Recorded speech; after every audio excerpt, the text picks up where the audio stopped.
गर्मियों की छुट्टियों में छोटू अपने माता पिता के साथ अपने नाना नानी के गांव आया था। गांव में खुला वातावरण, पेड़ पौधे और खेत खलिहान देखकर वह बहुत खुश था। लेकिन एक चीज ने उसका ध्यान सबसे ज्यादा खींचा। गांव के किनारे पर एक पुरानी सुनसान हवेली। गांव के लोग कहते थे कि वो हवेली भूतिया है। कोई वहां जाता नहीं था। बच्चे तो दूर से भी उसे देखकर भाग जाते थे। लेकिन छोटू को डर नहीं लगा, बल्कि जिज्ञासा हुई। एक दिन वह अकेला ही हवेली के पास चला गया। टूटी खिड़कियां, झूलते दरवाजे और घास से ढकी दीवारें। अंदर से हल्की सी रोशनी आ रही थी। छोटू ने धीरे से कदम बढ़ाया और अंदर चला गया। अंदर घुसते ही उसे ठंडी हवा का झोंका महसूस हुआ। अचानक उसके सामने एक धुंधली सी आकृति दिखाई दी। एक छोटा सा पारदर्शी भूत। छोटू डरने के बजाय आश्चर्यचकित हुआ। भूत ने धीरे से कहा, डर मत, मैं तेरा दोस्त बन सकता हूं।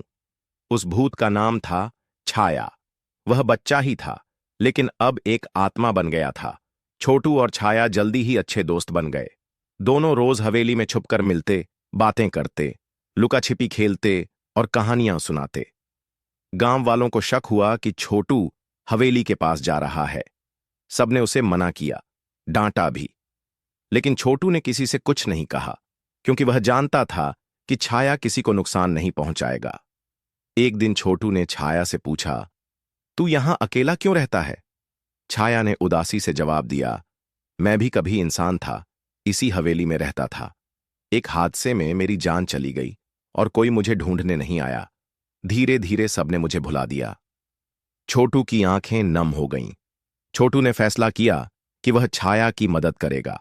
उसने गांव वालों को समझाया, हवेली की मरम्मत करवाई और छाया की याद में एक छोटा सा स्मृति चिन्ह बनवाया। जब वह स्मृति पत्थर रखा गया तो छाया ने मुस्कुराते हुए छोटू से कहा, अब मुझे शांति मिल रही है, तू सच्चा दोस्त है। धीरे धीरे भूत की आकृति हल्की हो गई और वह रोशनी में विलीन हो गया। छोटू ने उस दिन सीखा कि कभी कभी दोस्ती आत्मा से भी की जा सकती है, जो नजर न आए लेकिन दिल से जुड़ी हो।